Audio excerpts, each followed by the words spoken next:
Time to rally! Love Madison, Wisconsin's professional volleyball team, is on fire. Catch 2 chances to see pro volleyball action this week.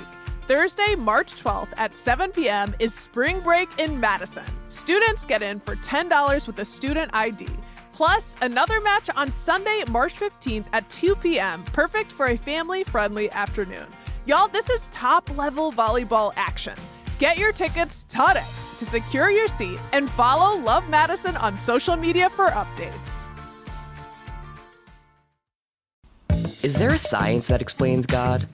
What if the next great paradigm shift isn't about matter, but about spirit? A free lecture titled The Science of God and Its Power to Heal Us explores these questions. Speaker Nikki O'Hagan will travel from Ireland to Madison to share this talk on Thursday, March 19th at 6 p.m. at First Church of Christ Scientist on Seago Road. All are welcome. Visit ChristianScienceMadison.com for details. This is CityCast Madison. I'm Bianca Martin, and here's what Madison's talking about. Today, football! The Flock is back. Madison's professional soccer team, Forward Madison, kicks off their season this Saturday, March 14th, and the new women's team is getting their start this spring. How are we looking, and why should you go and see some serious soccer in Madison? Well, with me now to talk about it is Rob Chappell, someone who has a sincere passion in soccer and is the host of the newly branded 608 Soccer Show, formerly the Talkin' Flock. It is now 608 Soccer Show. For those of you who have heard of it, you should be listening to it. Rob, welcome back to CityCast Madison. Thanks, Bianca. How you doing? I'm doing pretty well. And, of course, I think of you often because you're also the executive editor of Madison 365. Indeed. So you are very active in Madison and keeping us in the know. And this is like one of your sincere passions, as I said. So I'm excited to talk about this with you. As executive editor of Madison 365, I was able to assign myself the soccer beat when Forward Madison showed up in 2018. And that grew into this other sort of side project, Talkin' Flock, which has now become 608 Soccer, to incorporate the women's team, as you mentioned, and other South Central Wisconsin soccer topics. Incredible. So 608 Soccer. Yes. That's the full title. On all Got your it. favorite podcast platforms. Yes. So are we in for an exciting Madison soccer season? I think so. I hope so. It's hard to tell because we have an entirely new team. Right. An entirely unprecedented roster rebuild. Head coach Matt Glazer told me it's more reload than rebuild. Okay. Okay. I think it's a rebuild, Matt. It sounds like video game talk to me, but yeah. I'm still here. It was kind of wild in 2023 when they only brought back 4 guys and rebuilt most of the team. This year we're bringing back one guy. Derek Gebhard, fan favorite, Mr. Mingo, Mr. Madison, has been here since 2021. He's back for his 6th season, and the entire rest of the roster is not only guys that have never played for Madison, but guys who have never played in this league before. So we really don't know what we're getting. Was that necessary? Like, it's time to shake the decks? Yeah, it was necessary. I mean, we finished 3rd 2 years ago, brought back substantially the same roster, and finished 9th. And it was not a pleasant season to watch. There were some injury problems and some other things, but it's really just not a good season last year. Not only that, but it was kind of the end of a contract cycle. Like there was a bunch of guys that are on 2-year contracts, 3-year contracts that were expiring anyway. They did talk to a few guys. They did try to bring back 5 or 6 other guys who ended up getting better offers elsewhere. Basically. Okay. So we're going to be playing against some of our favorite guys going forward in the future. But what it means is we've built an entirely new roster, and we did that with a new sporting director, which used to be in a proper professional team, right? You have a GM, a general manager kind of person who is signing the contracts and recruiting the players. And then you have a coach who's coaching the team on the field. Up until now, Matt Glazer has had to do both of those things. Which is a lot. Not only that is it a lot, just a lot of time and energy, but also you're like trying to negotiate hard with an agent and telling a guy like, I'm going to pay you 15% less than you want, but now you got to run really hard for me. Now you better score me some goals, and that's just an awkward position to be in. So now they have Matt Cairns, who is the sporting director, very deeply embedded in the soccer ecosystem in this country, knows everybody, and was able to put together a pretty, what I think is pretty good roster on paper. Yeah. We'll see how they do. And they have had some early success in preseason friendlies. Okay. They went and played Chicago Fire 2, which is the sort of the JV team for Chicago Fire, which beat us last year 3-2, beat them 4-0. Okay. If that says anything, we'll see.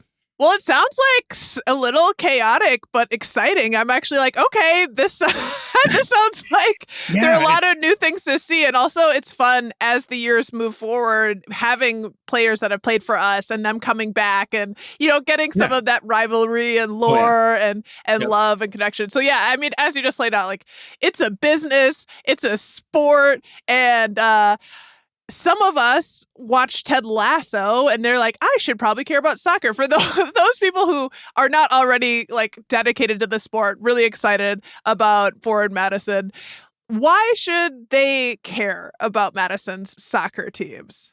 Well, you should care about soccer because it's a beautiful game. It's the World Cup this summer, right? So there's a lot of eyes. Everybody's going to be watching soccer and thinking about it. If you've watched Ted Lasso, as you mentioned, if you watched Welcome to Wrexham is another show you could think about lower level soccer, right?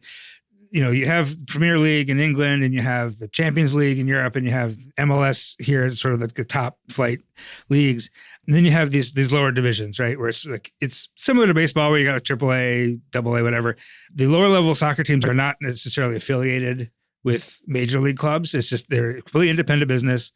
It's sort of more like NCAA where you've got Division 1, 2, and 3, right? Okay, sure. Now, Division 3 is where we are.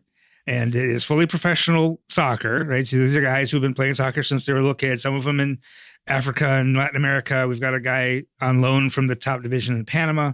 So you got guys from all over the world, guys from every state who are, most of our roster this year is, first of all, much younger than we had last year. Last year, our average age was almost 28. This year it's 23. So you have ideally more athletic, less prone to injury maybe. And you also have guys that are, I think on average, like 4 or 5 inches bigger. Like they're just bigger, more athletic guys. Okay.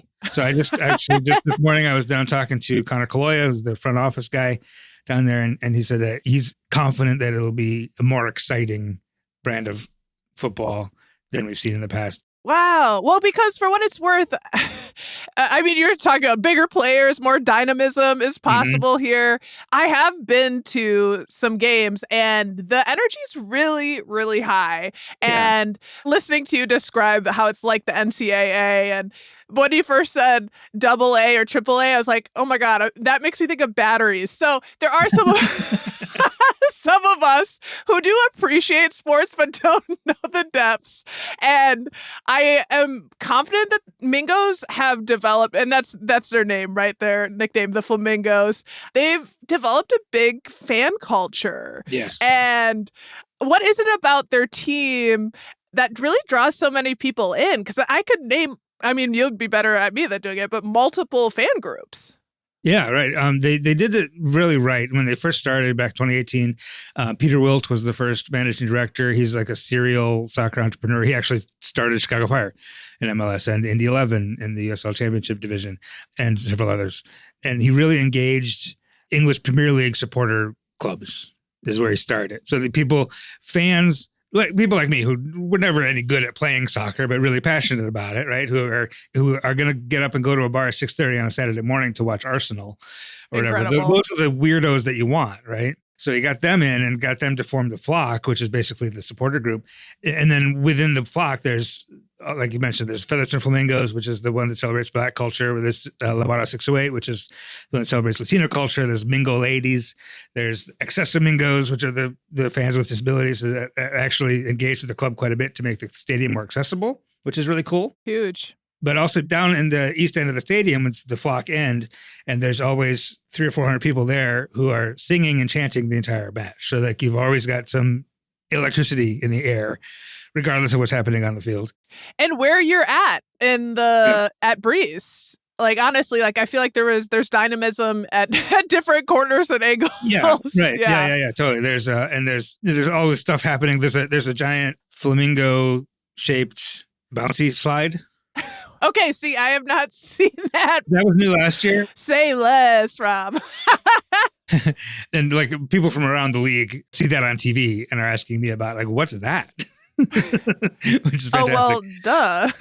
But also the nice thing about the third division is these guys are not famous, right? Especially the roster this year, they're all a year or two out of college, which is also unusual that most of our roster this year played in college, which is not always necessarily the case.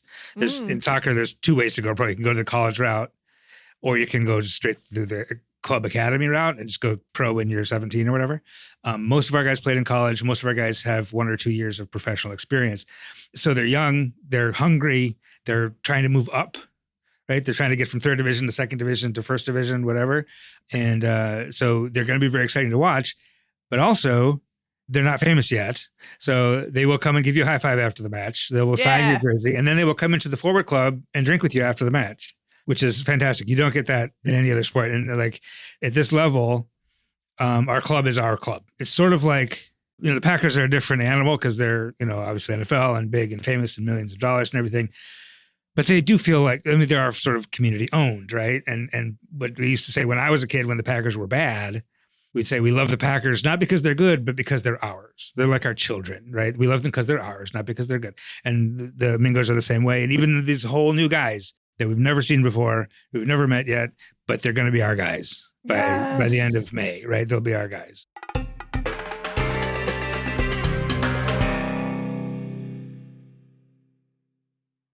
Madison, meet your new secret weapon, TaskRabbit. TaskRabbit officially launched in our city last June, and Madisonians are already using TaskRabbit services to make their lives easier. And I know that's true because I have used TaskRabbit on numerous occasions, particularly for moving and setting up my place. From furniture assembly to painting, they've got a tasker for that. Simply download the app, describe your needed task, and browse profiles of skilled neighbors who can help you today. And you know what else is a huge plus? Their transparent pricing. You'll see the hourly rate upfront, which includes the tasker's rate and the service fee, so there are no surprises at checkout. And you can decide what works for you and what you're willing to pay. So what are you waiting for? Find your first tasker today at TaskRabbit.com or on the app. Hi, I'm David Plotz. I'm the CEO of CityCast, a podcast network that includes this show you're listening to, and also 12 other CityCasts in 12 other cities. And each one knows their city as well as your local team knows yours. So isn't it time we connected them? Don't you want to know how they're tackling their bike lane problems and housing challenges and sidewalk dog poop crises? That's why I'm hosting a new podcast called Your City Could Be Better. Because it could be. Every week, I'll chat with a different host in our CityCast network about what their cities are doing right and wrong, the weird things they're trying, and the surprising successes, so that we can all learn how to make our cities a little bit better. Listen to Your City Could Be Better on YouTube or wherever you get your podcasts. I think people are always really excited to be in person, and get to our home stadium. I guess that's more NFL, our field, our home field.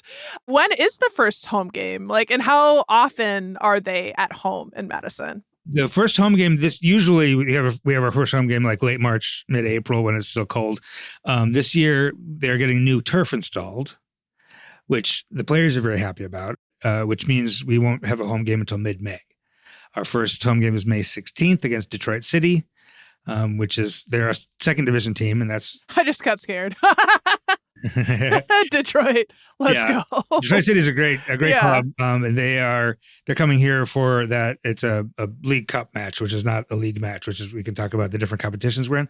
But our first home league game is May 29th. Okay, and how often are they home after that? The nice thing about the delayed home start is that we have a ton of home games in the summer. Oh, cool. So it's a 32-game season for the league, and then we have at least 4 League Cup games and at least probably 2 or 3 U.S. Open Cup games. So there will be probably in the range of 18 to 20 home games, including friendlies. There are some stretches where we'll have like a Saturday, Wednesday, Saturday at home, which is really fun. And the weather will be good. It won't be as cold. You're going to make really good friends. You're like, I saw you here a couple days ago. Yeah. We all make friends. And that's one of the fun parts is once you go to a few games, then you do make friends. I really did feel the first time I was there, I'd heard the commotion and seen the cars and the people coming in their jerseys, but I didn't recognize like how impactful, like how big the energy and spirit was around this. And since there are several away games coming up, like, can people watch it somewhere? Like, how do people stay up to date? Most of the games are on ESPN Plus. They also, there's a handful that are going to be on CBS Sports has deals with the USL. So some of them are on Golasso Network, which is a free part of the Paramount Plus app, which is free. So not very many of those games, but some of them are. And then the Cup games are mostly on CBS on Paramount Plus or on Golasso. Mm-hmm. So they're not too hard to find. Yeah. And the club hosts watch parties. So this weekend's watch party is at Prost in Madison. Nice. Yep. Right on East Washington, that church, right? And they've got great pretzels. Yeah, right near the near the stadium. And then most of the other away games there'll be a watch party at the Forward Club, which is sort of this bar that's sort of underneath the bleachers at Breese Stevens Field. Yeah. It's a vibe. It's a vibe. You're talking about competitions to look forward to. Like, what are those competitions and what are we aiming for? Yeah, the expectation is that we will host at least one playoff game, which means we'll have to finish in the top 4 of the league, right? That's the expectation. The hope is to win everything, to win the whole thing. We haven't seen this team on the field yet, so it's hard to tell if that's actually realistic. But we're in a league and 2 tournaments at the same time, which is totally normal for soccer, completely not normal for other American sports. So we've got the league, which is 17 teams from like Sarasota, Florida, all the way to Boise, Idaho, and New Jersey and Southern California. Our closest rivals are in Omaha, which has been around forever, and Fort Wayne, which is a brand new team. So those are away days you could get to. We play every other team twice here and there. And so there's a 32-game season. You get 3 points for a win, 1 point for a draw, nothing for a loss. And whoever has the most points wins the Supporters Shield, which is sort of the regular season trophy. The top 8 teams then go to a playoff and crown a champion at the end of that. At the same time, concurrent to that, we have the Brinks Tires Cup, which is a terrible sponsor for a cup. I'm sure Brinks Tires is a wonderful company, but last year it was the Jägermeister Cup, which is way cool. Oh, no. That is really tough competition. What am I supposed to drink during a Brinks Tires Cup game? Super tough competition in comparison. What's the prize? Do we all just get our wheels aligned or what? Don't let the sound of your own wheels drive you crazy, right? Right. But it's a tournament that's open to all the USL professional teams. We play 4 of the teams in our group, and then all the winners of the groups then go to a knockout stage of that tournament. And then the other tournament we're in is the US Open Cup, which is a straight knockout. It's analogous to sort of the FA Cup in England. It's open to all soccer teams in the United States, amateur and professional. And sometimes the professional teams get beat by amateurs and then never forget it. Like in 2023, we lost to Chicago House, which is still pains in me. Our blood. Yeah. But then you have like a team like Sacramento Republic, who's a second division team who made the final 2 years ago and lost to Atlanta United in the final of that tournament. They beat 3 MLS teams on the way there. That's part of the fun. You just never know. David versus Goliath, and it's fantastic, and it's great, and it's just really exciting, and it's exciting for like a small team to host a big team. Yeah, that makes sense. I mean, what are you, as a true soccer fan, most excited about for this season? Like, what are you most looking forward to? Boy, I'm excited for just the newness of it. I'm excited for a much more athletic lineup. I'm excited for a roster that can lend itself to a more attacking style. The last 2 years, even when we were successful, we were grinding out these 1-0 wins, which, a win is a win. They don't have to be pretty, but it's more fun when they are. Yeah. It's more fun when it's like that Super Bowl we watched. I'm sorry for bringing up the other football, but it was like, dang, that is kind of anticlimactic. This not a great game. Right. Exactly. So I'm excited for that. I'm excited to get to know these new players, many of whom will hopefully be here for a couple of years. Who are the top 3 to watch? I know you've got a list. I'm limited to you at 3. Well, besides Derek, obviously, Derek, we've known Derek for a long time. I'm excited. Mark Segberg is coming. He's a Badger alum. He's a winger. He's older. He's 29. So he's like Derek's age. So he's going to be another older veteran. He's spent most of his career so far with Charleston Battery, which is a second division team. So he's one of those guys that's sort of maybe toward the tail end of his career who's coming down a level. He's going to be great. Claudel Ngubu is somebody I'd never heard of. He played in France as a youth and in the lower levels there, and then came over here for college. He was born in Cote d'Ivoire and grew up in France and is now here. He's young still. He's like 23 or so, and he's 6'5", and he's a striker. So we've never had a goal scorer that big, which is fantastic. Yeah, he's on my list to watch. Yeah. He sounds like an exciting ad. I think we've got AJ Edwards is a big, strong defender who can also score some goals. He's also a guy who spent last year with Sacramento Republic up in the second division. Enrique Madison is the loanee from Panama. Panama has a terrific league, and so to get him on loan from the first division there is very exciting. He's a defensive midfielder. And we have a goalkeeper from Whitefish Bay, Wisconsin. We have very few Wisconsin-born players on this team over the years. So JT Harms is probably going to be our number one goalkeeper. And he played for Indiana University, had a goals against average of less than 1. So that's always a good thing. And he has a fantastic name, JT Harms. You want to see a little more aggression on the field? Yep. We'll see. The other, of course, he's the goalie. all the other teams are going to be in harm's way.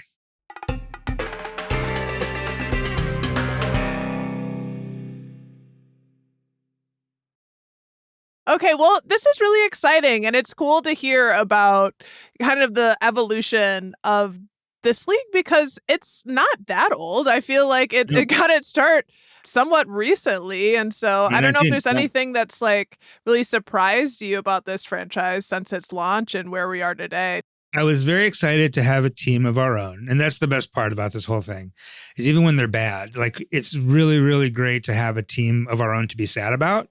So to have our own club is amazing, but I really thought that the novelty would wear off after like second or third year, and it hasn't. And even our second year as a team was the pandemic year, and there were only 16 games in the season, and all of our home games were played in Wauwatosa because Dane County wouldn't let more than 10 people gather even outdoors, which was the right call, but to have survived that was it was quite incredible. And then to come back to Breese Stevens Field in 2021, iconic moment was our first game back at Breese Stevens Field after the pandemic, 0-0 through 90 minutes. Derek Gebhard, in his first season with us, scored his first goal for us in stoppage time to win that game.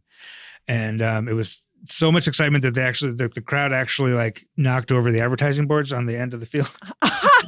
Brought the house down literally, and that moment is now immortalized in a painting in the former Forward Club, which is fantastic. But it's those moments when you are a sports person, like you have certain moments that you remember, that you remember where you were, and that's one of those moments is coming back to Breese Stevens Field after that pandemic, having survived it as a team, as a club, and now continuing to grow, and the league continues to grow, and we're looking ahead a couple of years, and we're going to start to get to a place where we can actually be promoted. I just want to take a moment to say that your joy and pride in the team is so infectious. It is so infectious.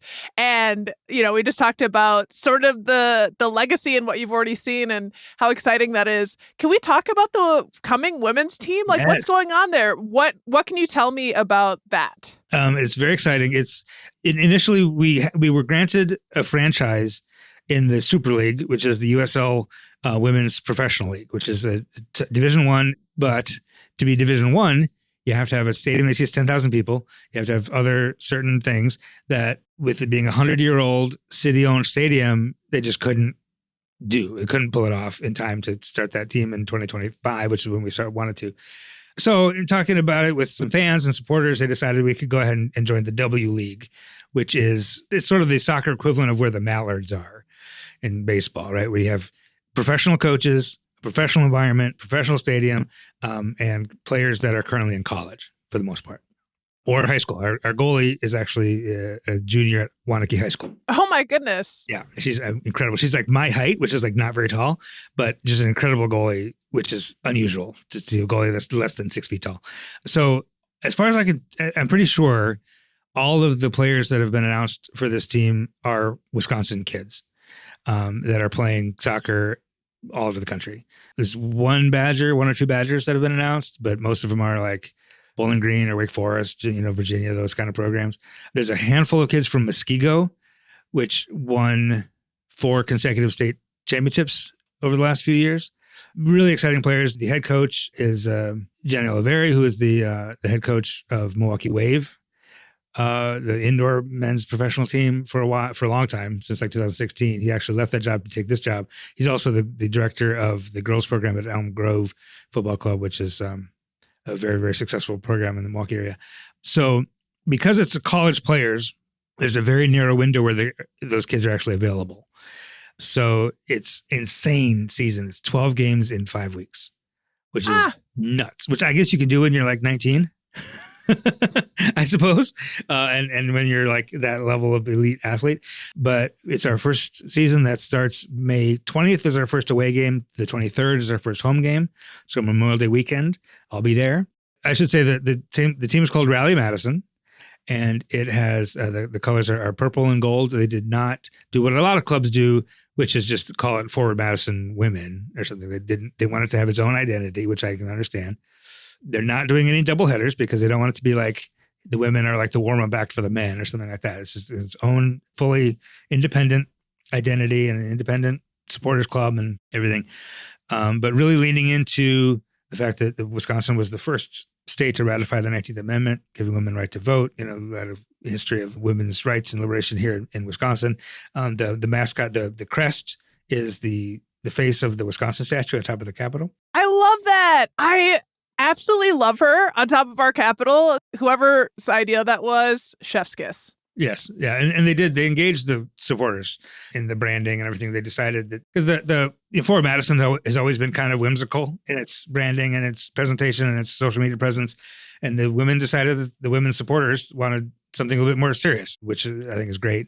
I love the colors. Some people are unhappy with the colors because they're the same colors as the Minnesota Vikings. Right. And I think they're wrong because purple and gold is so good and it sucks that the Vikings get away with having those. Right, I personally could not love the purple and gold more. And I say it all the time to myself as I watch them. The shirts are so nice. And they've got a sash with these rose pattern on it, like these roses.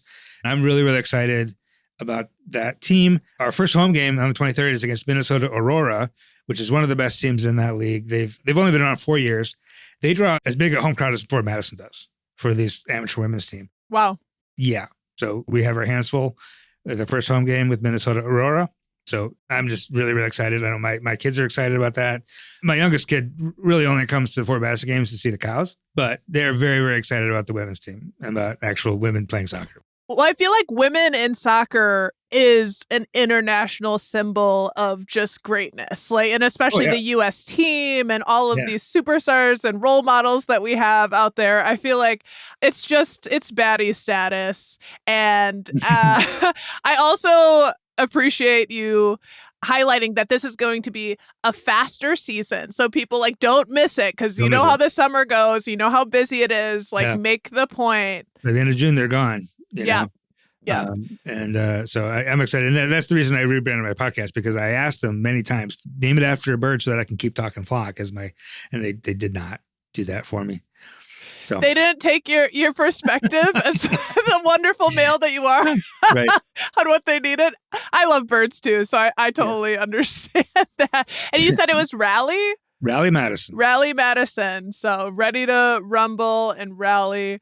Man, Okay, Rob, this has been a lot of fun and you've given us so much context. And also, I just wanted to repeat, you said over 100-year-old city-owned stadium, or nearly. One of the things they're celebrating this year is that in May, the stadium turns 100 years old. And they're actually going to have a jersey that has something to do with 100 years of Bree Stevens. So I'm very excited about that. That's all I know about it. But that's one of the things. And also there's celebrating the World Cup being here in the United States. And they're going to have watch parties and stuff for all the World Cup games as well down there at the stadium. Well, it's time for folks, if you're not soccer fans, to get in. And all of you soccer fans, I hope you're even more excited hearing about everything here. And last thing I'll ask, Rob, is especially for first-timers, any tips and tricks or things people should know for attending? Parking is obviously a thing over there. Yeah, parking is a thing. Try to get there early. There's lots of good food and drink at the stadium, so you don't necessarily have to go anywhere beforehand, but hang out after. Just be ready to have a good time. And it's okay if you don't know the game. It's okay if you can't do a breakdown of a low block or whatever. Just come and have a good time. We're there and we're your friends, and you can ask us questions and you can just talk to us and just come down and have a great time. Get some spirit. All right. Thanks so much for joining CityCast Madison, Rob. It's so good to see you and to hear from you. Thank you, Bianca. Great to be here. That's Rob Chappell, executive editor at Madison 365 and host of 608 Soccer.